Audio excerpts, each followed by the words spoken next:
Salut tout le monde, j'espère que vous allez très bien. Bienvenue dans cette nouvelle vidéo dans laquelle on va parler de batterie nomade et aujourd'hui, on va parler de la marque Allpowers. Alors il y a quelques temps de ça, j'ai pu tester cette batterie, c'est la S2000 Pro. J'avais été assez critique sur cette batterie quant à son look général, quant à ses capacités, quant à son manque de connectivité, l'impossibilité de rajouter une batterie supplémentaire par exemple, son bruit également puisque dès que l'on l'allume, elle va se mettre à ventiler, donc c'est clairement une batterie, on va dire, de chantier faite pour aller en extérieur. Malgré ces critiques, Allpowers m'a recontacté pour vous présenter sa nouvelle batterie, sa nouvelle intégration, la R2500. La voici, on va la tester, les mêmes tests que d'habitude et voir s'il y a une vraie amélioration entre l'ancienne génération et la nouvelle génération d'Allpowers. Comment Allpowers a pris les critiques. Tout d'abord, si vous êtes intéressé par les voitures électriques, l'énergie renouvelable, les batteries et tous ces écosystèmes, eh bien n'hésitez pas à vous abonner à la chaîne. On est arrivé à 55 000 abonnés et donc n'hésitez pas à rejoindre la chaîne pour ne pas manquer les prochaines vidéos, notamment autour de ces batteries nomades. Je vais vous la montrer en détail, on va faire les tests habituels, mais d'abord quelques caractéristiques sur cette batterie. C'est donc une batterie de 2 kWh, très exactement. On a 2016 Wh à l'intérieur de cette batterie. On va pouvoir décharger en AC avec les prises européennes qui sont ici, elles sont au nombre de 4, jusqu'à 2500 watts et 4000 à pic. Bien évidemment, les 2500 watts seront répartis sur les 4 prises. C'est une batterie à chimie LFP. Vous le savez, le LFP, ça confère beaucoup plus de cycles que des batteries, par exemple NMC. Ici, le constructeur nous dit qu'on va pouvoir faire au moins 3500 cycles, c'est-à-dire une durée de vie de au moins 10 ans. On va le tester tout à l'heure, mais normalement cette batterie a la fonction UPS avec un déclenchement en 15 millisecondes et on pourra sortir jusqu'à 1500 watts. Pourquoi 1500 watts? Je trouve ça un peu bizarre. Sur les autres batteries, j'ai pas l'impression qu'il y ait une restriction par rapport à la puissance maximum. En tout cas, c'est le choix qu'a fait Allpowers pour cette batterie. Bien évidemment, comme dans toute batterie nomade, il y a un BMS, le Battery Management System, qui a pour rôle de protéger les organes de la batterie contre les surtensions, les sous-tensions, les surcharges, etc. Bref, c'est un organe pour votre sécurité et la sécurité du matériel. Donc c'est parti, je vais vous la présenter en détail et vous allez me dire en partie commentaire ce que vous en pensez. Il y a pas mal de choses à dire sur son look notamment. L'ancien look, il était ici. Voici maintenant le nouveau look. Là, on a 2 kWh. Là, on avait 1,5 kWh. Moi, je me dis 500 Wh de plus. La batterie me paraît beaucoup plus grosse par rapport à l'ancienne génération. Elle pèse 29 kg. En général, sur les autres batteries, pour 2 kWh, on est plutôt aux alentours des 20 kg. Mais bon, pour le look, c'est une question de goût. Ça fait vraiment industriel. Ça fait un petit peu plus moderne si on a envie de parler comme ça. Bon, forcément, tout est plastique. C'est toujours plastique sur les batteries. Peu importe, puisque l'intérieur est super bien protégé, puisque le battery pack est à l'intérieur d'une caisse, en général en aluminium. Et donc, c'est extrêmement résistant au choc. On va pouvoir quand même l'utiliser en extérieur. Je pense que c'est quand même une batterie généralement faite pour l'extérieur pour deux raisons. Le grip ici, je pense que c'est quelque chose qui est fait vraiment pour être transporté. J'accorde énormément d'intérêt au bruit des batteries. Pourquoi? Parce que j'aime pouvoir les utiliser en extérieur et en intérieur. Vous allez voir que cette batterie semble assez bruyante comme l'était la version précédente. Mais on va tester ça. Batterie d'extérieur, c'est pas un gros mot, c'est même assumé de la part d'Allpowers qui nous le prouve en protégeant bien toutes les sorties. USB-C, ici, on a deux en 100 watts, on va avoir deux USB-A, un en 18 watts et un en 12 watts. 1, 2, 3, 4 prises, vous voyez 230 volts, 2500 watts, donc répartis sur l'intégralité de la platine avec les 4 prises. Ici, on a encore du DC avec l'éternel 12 volts, et là des prises notamment pour pouvoir charger les ordinateurs portables. On l'allume dans un instant, je vous fais voir le côté, une véritable nouveauté, et ça me plaît beaucoup, la possibilité de pouvoir connecter des batteries supplémentaires. On presse ici. Merci Allpowers. À l'arrière, on a la fiche technique du produit, tout ce que je vous ai dit et des informations encore supplémentaires. Et on a sa app download, puisque comme l'ancienne batterie, cette batterie est connectable en Bluetooth et à Internet. C'est valable sur iOS et Android. Côté droit, on a la même platine où on presse et ça s'ouvre. Et là, on retrouve le port de recharge, le petit bouton disjoncteur en cas de surtension et l'entrée solaire. Puisque oui, cette batterie peut se charger au solaire à 1000 watts et on pourra la charger à 1500 watts sur une prise murale et même faire un combo des deux, donc la charger à 2500 watts et là on la recharge en moins d'1 heure. Comme c'est une batterie essentiellement destinée à l'extérieur, on a donc ce grip qui la rend facile à transporter, à tenir en main et on a en dessous des gros patins en caoutchouc pour la protéger, donc pour la mettre n'importe où dans des graviers, pour la mettre sur un chantier, etc. Donc ça c'est bien, votre batterie sera protégée quelle que soit la situation dans laquelle vous allez l'utiliser. Comme à chaque fois, ces batteries, comme c'est considéré comme des produits dangereux puisqu'il y a de l'énergie à l'intérieur, elles sont extrêmement bien protégées dans le carton quand vous allez les recevoir. Il y a de la mousse épaisse, donc ça, c'est jamais un problème. Avec toutes les batteries que j'ai testées, je n'ai jamais reçu de batterie endommagée. Ça n'est jamais arrivé. Dans le carton, on va avoir quelque chose qui me plaît pas mal, c'est la pochette. Et ça, c'est bien pour mettre les câbles parce que c'est des batteries nomades, c'est des batteries qu'on transporte, qu'on met dans la voiture, qu'on met sur un chantier, qu'on amène avec nous au camping, etc. Et très souvent, on ne sait pas où sont les câbles de recharge, où sont les câbles pour le solaire, etc. Donc une petite pochette, ça coûte pas bien cher, mais ça fait plaisir et c'est ultra pratique quand il n'y a pas de coffre, par exemple, pour le mettre à l'intérieur. Ici, la pochette, c'est une pochette logotée en plus Allpowers. On a uniquement le câble de recharge standard, traditionnel. J'ai pas le câble pour charger en allume-cigare, c'est pas grave, je vous dis que c'est vraiment le truc que j'utilise pas souvent, donc ça on peut l'acheter quand même en plus. Mais par contre, comme on a une bonne recharge solaire de 1000 watts, eh bien on aimerait quand même avoir le câble au moins XT60 vers MC4. Ça coûte pas bien cher non plus et ça serait quand même sympa de le mettre dans la housse.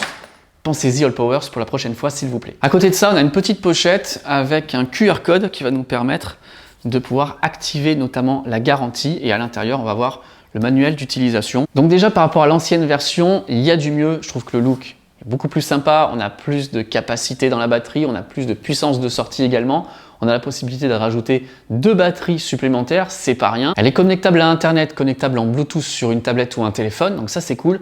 Malgré tout, il y a toujours une lacune, la lacune de ne pas pouvoir la connecter à la maison. Alors certains s'en fichent complètement, mais je trouve que quand on a des batteries nomades que l'on va pas forcément utiliser tous les jours, eh bien c'est bien de pouvoir s'en servir à la maison aussi, de pas les mettre dans sa cave, dans son garage, et de s'en servir que les 15 jours dans lesquels on va partir en vacances ou quand on va s'en servir pour travailler en extérieur. Donc c'est bien de pouvoir optimiser l'utilisation de ces batteries et je trouve un petit peu dommage que comme il y a internet dessus, comme il y a des ports de recharge supplémentaires pour mettre des batteries en plus, eh bien ça serait bien d'avoir un moyen de pouvoir les connecter à la maison. Peut-être que ça arrivera, en tout cas tout le hardware a l'air d'être compatible, le software aussi. Maintenant il faudrait rajouter des couches d'intégration supplémentaires, j'espère que ça viendra dans une prochaine version. Parce que bon, j'allume la batterie, je vais vous faire voir l'application, et c'est vrai que c'est basico-basique. Pour connecter le Wi-Fi, le Bluetooth, il faut appuyer 3 secondes sur le bouton DC. J'ai les petits logos qui apparaissent. J'ai enregistré la batterie sur l'application Allpowers, c'est vraiment très simple, comme une prise connectée, il n'y a rien de bien sorcier là-dedans. Sur l'application, je peux donc allumer les prises AC, ici, ça vient de s'allumer en vert, DC. En gros, ça nous permet de déporter les informations de l'écran de la batterie et de faire des raccourcis pour allumer et éteindre les différentes prises.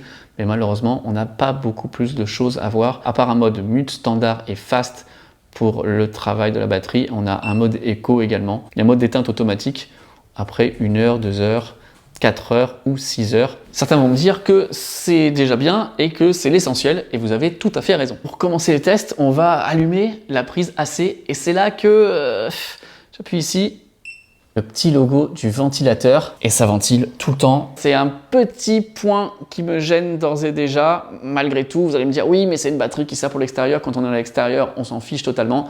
Vous avez raison, mais c'est une batterie qui fait aussi UPS. Donc UPS, c'est sauvegarde à l'intérieur.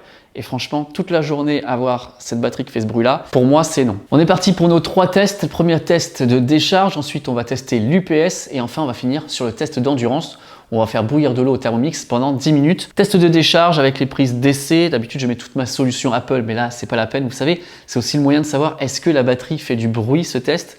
Et ça va se mettre à faire du bruit tout de suite, même quand on allume. Donc, il n'y aura pas trop de suspense. On mettra aussi le sèche-cheveux à bloc directement. Là, pour l'instant, j'ai branché mon petit iPad qui est en train de charger à 14 watts. Température maximale. Et on va se mettre vitesse 1. Donc on consomme aux alentours des 1000 watts, 68% la batterie et on entend les ventilateurs sont en train de ralentir. Ils ralentissent 2-3 secondes plus tard, une fois qu'on a arrêté de l'utiliser. Test 2 maximum, là on devrait être proche des 2000 watts. 1920 watts, je vais le laisser tourner pendant une bonne trentaine de secondes. Ok, attention on coupe, attention au bruit.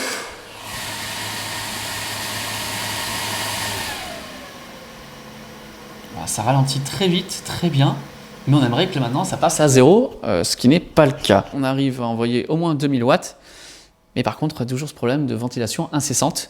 Maintenant, on va tester l'UPS. Voilà, c'est bien la batterie qui est en train d'alimenter la télé. On voit avec l'application ce qu'on est en train de consommer. On consomme actuellement 88 watts. Vous voyez encore une fois, hein, l'application, c'est vraiment du basique. Si vous me dites que ça suffit, vous avez entièrement raison.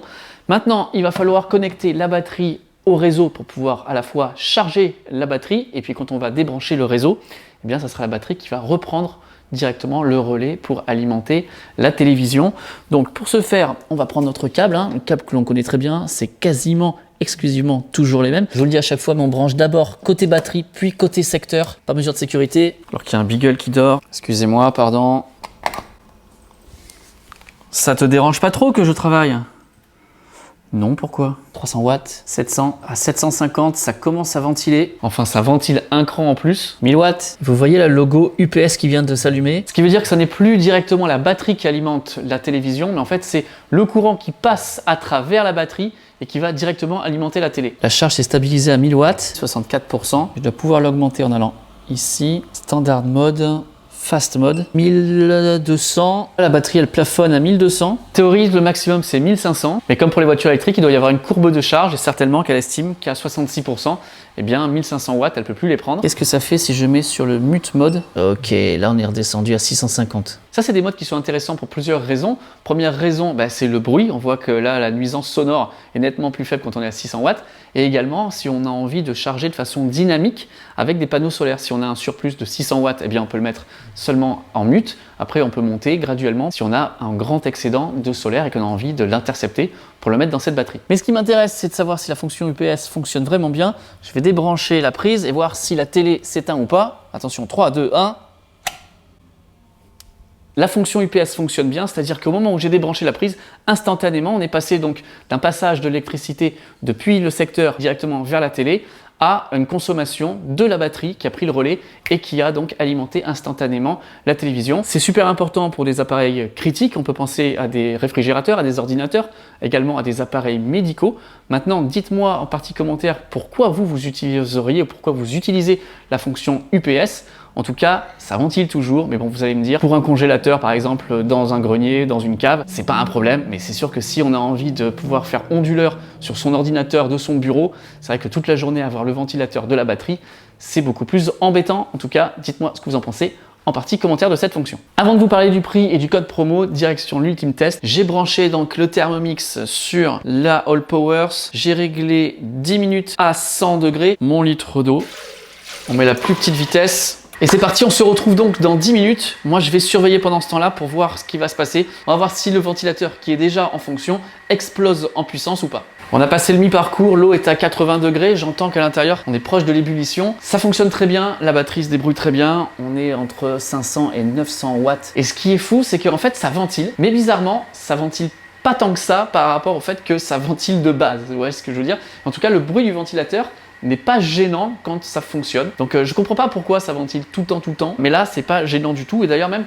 le bruit du ventilateur est plutôt sourd, donc je pense qu'ils ont même travaillé sur l'acoustique. Il y a beaucoup d'entrées d'air, il y a de l'entrée d'air ici, il y a une grande grille là, pareil sur le côté. Elle est quand même normalement bien ventilée cette batterie. Là c'est sûr que c'est le Thermomix qui fait beaucoup plus de bruit que la batterie. On en est à 61%, on a commencé à 67%. C'est vrai que je remarque que la batterie est pas chaude du tout, alors parfois on a des marques qui ne font peut-être pas ventiler pour faire moins de bruit possible, mais en fait les cellules chauffent. Là non. Allez, 15 secondes, on a presque terminé, on est à 100 degrés. Avec la caméra thermique, on est à 20 degrés. Et côté sortie d'air, là c'est plus chaud, mais on est que à 25. Donc ouais, effectivement, excellent point niveau sécurité, elle ne chauffe pas. Et ça, c'est vraiment top parce qu'on sait que la chaleur, les variations de température, c'est l'ennemi principal des batteries lithium-ion. J'ai bonne confiance pour que cette batterie, effectivement, on puisse l'utiliser pendant très longtemps au détriment d'un petit ronron comme ça. Maintenant, si je vais chercher juste au fond de la batterie, à l'intérieur, je suis à 50 degrés. Et de ce que je peux en voir, c'est un condensateur. C'est pas le pack batterie qui a cette température-là. Le pack, on le voit pas, il est en bas là. Et là, c'est pas chaud du tout. Quel bilan après 10 minutes pour faire bouillir de l'eau? On est à 60%. On a donc consommé 7% pour faire bouillir de l'eau au Thermomix pendant 10 minutes. Reste avec moi encore 2 petites minutes, on va parler du tarif maintenant. Voilà pour les tests de cette All Powers R2500. Une assez bonne batterie avec une bonne capacité, une bonne puissance de sortie, malgré, bon, si elle fait quand même un petit peu de bruit. On va regarder ces tarifs qui sont, eux, assez sympas, assez intéressants, puisque en ce moment, on est à 899 €. Alors, il y a une promotion normalement qui est en cours. Je vous mets le lien ici et en description pour avoir, il me semble bien, 10% supplémentaires. De toute façon, à chaque fois, j'essaye de mettre à jour au fur et à mesure les promotions quand il y en a de nouvelles. Ce qui nous ramène le prix de cette batterie à environ 450 € du kWh. C'est bien, c'est dans les très bons tarifs assez agressifs. Je rappelle que quand on a commencé les premières vidéos, il y a 3-4 ans maintenant sur les batteries nomades, on était à 1000 € du kilowattheure sur des batteries nomades comme celle-là, et la technologie depuis a beaucoup évolué. Je trouve qu'AllPower c'est une assez bonne marque. Malgré tout, j'aimerais les voir monter un petit peu encore en gamme, complexifier leurs solutions, enfin rajouter des strates en plus pour pouvoir avoir des batteries encore meilleures. Je ne sais pas si c'est leur objectif, je ne sais pas si c'est leur stratégie, mais j'aimerais bien les voir monter au niveau, par exemple, d'un EcoFlow, d'un Blue Yeti, qui sont à mon sens, niveau qualité du produit et écosystème, encore un petit cran au-dessus. Donc allez-y, AllPowers, n'ayez pas peur, faites-nous rêver avec des nouveaux produits. Vous, quel serait l'usage de cette batterie? Tout le monde n'a pas un usage domestique en plus d'un usage nomade. En tout cas, j'ai très hâte de vous lire, et si vous êtes intéressé par ce type de vidéo, n'hésitez pas à vous abonner à la chaîne, puisque vous voyez ici, on a atteint les 55 000 abonnés, et nous on se retrouvera donc très bientôt pour de prochaines vidéos autour de la transition énergétique et des batteries nomades / batteries domestiques solutions photovoltaïques. N'oubliez pas le petit pouce en l'air. Merci encore à AllPowers de m'avoir envoyé cette batterie pour que je puisse en faire une vidéo pour vous. Nous on se retrouve donc très bientôt. Salut!